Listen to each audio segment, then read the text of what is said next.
Hi, I'm Kelly and I'm 35 years old, doing really well in the world of interior design. For the longest time, I thought I had the perfect family. My brother Paul and I have always been close, and we were raised to be tight-knit, always supporting each other. But everything changed when Paul met Maria. One day, Paul called me up, excited as ever. Kelly, you won't believe it. I've met the most amazing woman. He was practically glowing through the phone. I was genuinely happy for him. Paul and I always shared everything, so hearing about this new chapter in his life made me excited too. Fast forward 5 months, and suddenly Paul dropped a bombshell. We're getting married, he announced one morning over coffee. I almost choked on my drink. Married? Paul, you barely know her. I tried to hide my shock, but he was completely head over heels in love with Maria. The wedding was a whirlwind, happening so fast, and before I knew it, I had a new sister-in-law. At first, Maria seemed lovely. She was all smiles, very polite, and appeared to fit right in with the family. But honestly, something about her felt a little off to me. During one of our family dinners, I started noticing small things. For example, she would steer the conversation in strange directions. "Oh, Kelly, you're still single, right? Don't worry. I'm sure you'll find someone eventually." She said it with a smile, but there was always this tiny hint of judgment underneath her words. I tried to ignore it at first, but the comments kept coming. Every time, they were sugar-coated, but there was always a little sting to them. It was as if she was subtly trying to bring me down. One day, I was helping Mom in the kitchen, and I overheard Maria talking to Paul in the next room. "Honey, don't you think Kelly's job is a bit unstable? I'm just concerned about her future," she said. That hit me hard. I had worked so hard to build my business from scratch, and it was thriving. To hear her question my career, like that made my blood boil. Things only got worse from there. At Paul's birthday party, Maria accidentally spilled red wine on my brand new dress. "Oh, I'm so clumsy," she said, laughing. "But don't worry, it probably wasn't that expensive, right?" I smiled through it, but inside, I was furious. It felt intentional, like she was trying to humiliate me. Later that night, I vented to my best friend, Rachel. "Something's not right with Maria," I said, frustrated. Rachel nodded in agreement. "I've noticed it too. The way she looks at you when she thinks no one's watching, it's like she's sizing up the competition," Rachel said. That made me pause. Was I imagining things, or was Maria really trying to get between me and my family? I sighed. But Paul's so happy, and Mom and Dad love her. Am I just overthinking this? Rachel looked at me seriously. "Trust your gut, Kelly. Keep your eyes open." That stuck with me, and from that point on, I started paying more attention. Slowly, I watched as Maria inserted herself deeper and deeper into every part of our family life.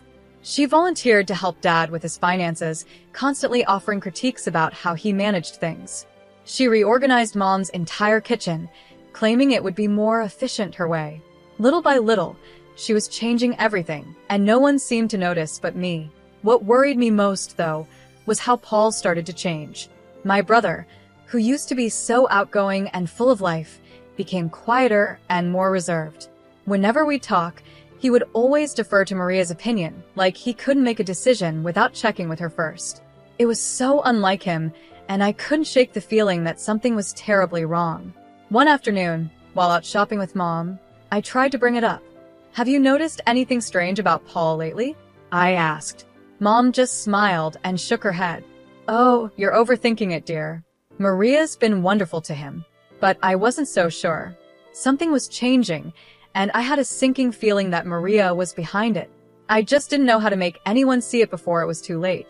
I decided to talk to my mom about what was happening. "Mom, have you noticed anything different about Paul lately?" I asked, trying to keep my voice steady. She hesitated for a moment before replying, "Well, he's married now. Change is normal, sweetheart." "But, Mom," I pressed on, "it's like he's not even the same person anymore." Mom gave me a soft smile. "You're just not used to sharing him. Give it some time." I wanted to believe her, but time only made things worse.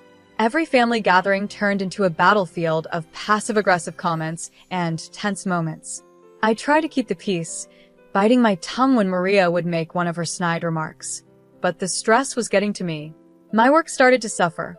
My designs weren't coming together, and I found myself losing sleep night after night. One evening, after a particularly rough family dinner where Maria had subtly criticized everything from my outfit to my latest design project, I broke down in my apartment. I couldn't hold it in anymore. The tears flowed, and I felt completely overwhelmed. Just as I was starting to pull myself together, my phone rang. It was Rachel. "Kelly, are you okay? You seemed off at dinner," she asked, her voice full of concern. I couldn't hold back anymore. Everything I had been bottling up for months spilled out. I told her about my suspicions, my fears, and how I felt that Maria was slowly isolating Paul from the rest of us. Rachel listened patiently, and when I finished, she spoke firmly. "Enough is enough, Kelly. It's time to start digging. There's more to Maria than meets the eye, and we're going to find out what it is." As I hung up the phone, I felt a strange mix of determination and dread. I loved my family, and I would do anything to protect them, even if it meant exposing the person who had slowly infiltrated our lives, hiding behind a friendly smile. Little did I know things were about to get much, much worse. The annual family barbecue at my parents' house was supposed to be a day of relaxation and bonding, but instead, it turned into a nightmare that I'll never forget. Everyone was gathered in the backyard. Dad was at the grill, Mom was setting out salads, and Paul was helping Maria with her chair. I was chatting with my cousin when Maria's voice cut through the noise, interrupting us. "Kelly, sweetie, could you grab me a drink? You're not doing anything important, right?" Her words stung, but before I could respond, Mom called everyone to the table to eat. The tension was already building, and as we sat down for the meal, it only got worse. Throughout dinner, Maria kept making little jabs. "This potato salad is delicious, Mom. Much better than the store-bought one Kelly brought last time," she said with a smirk. That was it. I couldn't stay silent any longer. "At least I contribute something, Maria. What exactly do you bring to these gatherings besides criticism?" I shot back. The entire table went silent. Maria's eyes narrowed, and with a cold smile, she responded, "Well, I bring class for one thing. Something you clearly lack." Before I could stop myself, the words flew out of my mouth. "Class? Is that what you call being a manipulative bee?" "Kelly," Paul's voice cut through the tension, shocked by my outburst. But I didn't care anymore. I was tired of biting my tongue, tired of pretending everything was fine. Maria stood up from the table, tears welling up in her eyes. "I can't believe you'd say such things after everything I've done for this family," she cried dramatically before storming off. Paul, of course, followed her without a word. I sat there, fuming, as my parents gave me disappointed looks from across the table. I knew they thought I had crossed a line, but I didn't regret what I had said. Maria had pushed me too far, and I couldn't hold it in any longer. Later, after most of the guests had left, I sat alone in the backyard, replaying the entire evening in my mind. What had I done? Would things ever be the same with Paul again? And more importantly, how would I ever get my family to see what Maria was really doing to us? As I was helping to clean up after the family barbecue, Maria cornered me in the kitchen. Her tone was cold and threatening as she whispered, "Listen here, you little nobody. Paul is mine now, and soon, this whole family will see you for the jealous, pathetic person you are." I was stunned by her words. "You're delusional, Maria," I replied, trying to keep my cool. That's when things escalated. Maria grabbed a fistful of my hair and yanked it hard. "Am I?" she hissed, pulling me toward the living room. "Let's see what Paul thinks about his precious sister now." She dragged me by my hair into the living room, where Paul was sitting, chatting with Dad. "Paul, look what your sister did," Maria cried out, putting on her best act of an innocent victim. "She attacked me." Paul turned around, his eyes wide with shock. "Kelly, what the hell?" he said, disbelief clear in his voice. I tried to explain, but Maria's fake tears and dramatic performance drowned me out. Paul wasn't even listening. His anger was directed at me, not her. "I think you should leave, Kelly," he said quietly but firmly. Humiliated and furious, I grabbed my things and walked out, my heart heavy with frustration. The next day, Rachel came over to find me still in my pajamas, surrounded by empty ice cream containers. I was emotionally drained, replaying the awful scene in my head over and over again. "That's it," Rachel said firmly, looking at the mess around me. "We're not letting her get away with this. It's time to fight back." Over the next week, Rachel and I started digging into Maria's past. We searched for anything that could reveal her true character. It didn't take long before we found inconsistencies in the stories she had told us. The college she claimed to have graduated from had no record of her. The company she said she worked for? It didn't even exist. But the biggest break came by chance. While grabbing coffee one afternoon, I bumped into a woman named Amy. She introduced herself as one of Maria's former coworkers. "Oh, you know Maria?" Amy asked, looking curious. "How is she?" "Still ruining lives, I assume?" My heart raced. What do you mean by that? I asked cautiously. Amy sighed and started telling me everything. Maria had a long history of causing chaos wherever she went. She had bullied coworkers, manipulated bosses, and even gotten Amy fired by planting fake evidence of theft. Maria knew exactly how to turn situations to her advantage and hurt those who stood in her way. "Be careful," Amy warned me. "Maria is dangerous when she feels cornered." I left the cafe with my head spinning. I finally had proof that Maria wasn't who she claimed to be. But as I reached for my phone to call Paul, I hesitated. Would he even believe me? Or would it just push him further away from me and closer to Maria? I stood there, torn between protecting my brother and preserving what little remained of our relationship. This was just the beginning. Maria's mask had slipped, and now I had a choice to make. How far was I willing to go to expose the truth? After weeks of debating with myself, I finally made a decision. I couldn't let Maria continue her manipulation without a fight. I made a call to James, a private investigator recommended by one of my clients. We agreed to meet at a quiet coffee shop to discuss everything. "So, you want me to dig into your sister-in-law's past?" James asked, glancing down at the folder I had brought with me.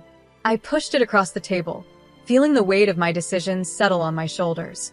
"Here's everything I've found so far," I said, my voice steady. "But I need more. I need to know everything." James nodded, picking up the folder and flipping through the papers. "All right, I'll see what I can do." Leaving the cafe, I felt a sense of determination that I hadn't felt in a long time. Maria had messed with the wrong person. I was going to protect my family, no matter what it took. Little did I know, the path ahead was going to be even more difficult than I imagined, but I was ready. It was time to uncover who Maria really was, and I wasn't backing down. As James flipped through the pages of the file I gave him, he let out a low whistle. "Your sister-in-law has more red flags than a parade," he said, shaking his head. "I'll see what I can dig up." 5 weeks later, James called me with news that sent chills down my spine. "Kelly, your sister-in-law isn't just a liar, she's a professional con artist. She has multiple identities and fraud charges in 4 different states. And get this, she's been using your brother's business to launder money." My hands started to tremble as I tried to absorb what he was saying. How? "How is she doing that?" I asked, barely able to get the words out. "Fake invoices, ghost employees, the whole works," James explained. "Your brother's company is a ticking time bomb." I thanked James and hung up the phone, my heart pounding. I had to tell Paul. But how could I break this news to him? Just as I was trying to figure out what to do next, my phone buzzed with a text from my mom. "Family dinner tonight. Maria insists." Please come." Great. Just what I needed. The atmosphere at dinner was tense from the moment I walked in. It was like everyone could feel that something was off, but no one wanted to acknowledge it. Maria was all smiles, playing her usual game. But when her eyes met mine, there was something cold and calculating about her stare. Paul was sitting next to her, looking a bit tired. Maria, in her sweetest voice, suddenly said, "Paul, honey, why don't you tell everyone about our vacation plans?" Paul cleared his throat, looking a little uncomfortable. Well, we're thinking of taking a trip. Maybe an extended one. 5 months or so." I nearly choked on my drink. 5 months. I blurted out, "What about the business?" Maria's smile grew tighter, and she quickly answered for him. "Oh, Paul can run things remotely. Right, sweetie?" she said, giving him a look that made it clear she was pulling the strings. Paul just nodded, like he didn't have a choice. After dinner, I couldn't hold back anymore. I cornered Paul in the kitchen, my heart pounding. "Are you sure about this trip? 5 months is a long time, especially with everything going on at work." Paul sighed, looking worn out. "Kelly, please. Maria thinks it'll be good for us. We need some time away from everything." I bit my tongue, realizing how deep Maria's control over him had become. It was like he couldn't see what was happening right in front of him. Over the next few days, I kept thinking about how to help Paul. I knew I couldn't do it alone. I reached out to Amy and some of the other victims I had discovered during my investigation into Maria's past. We formed a small support group, sharing our stories and the evidence we had gathered. "We need to stop her before she ruins more lives," Amy said one day during one of our meetings. I nodded, a plan starting to form in my mind. "I think I know how," I said, feeling a flicker of hope for the first time in a while. For the next week, I worked tirelessly to gather every piece of evidence I could find.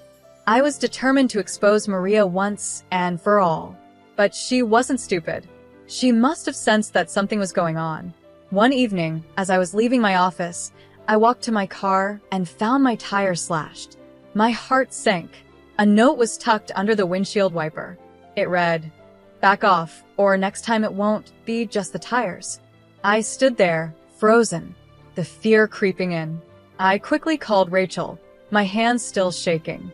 "Rachel, she knows," I whispered into the phone. "Maria knows I'm onto her." Rachel's voice was calm but firm.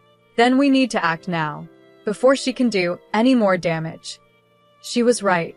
There was no more time to waste. Maria had played her game for long enough. It was time to expose the truth and protect my brother from the web of lies she had spun. With Rachel by my side, I set the plan into motion. This was it. There was no turning back now. We were going to take Maria down, and nothing was going to stop us. I called my parents, Paul, and the rest of the family. "Emergency family meeting tomorrow night. It's about Paul's safety," I said, my voice firm. As I hung up the phone, doubt crept in. Was I doing the right thing? What if this all backfired?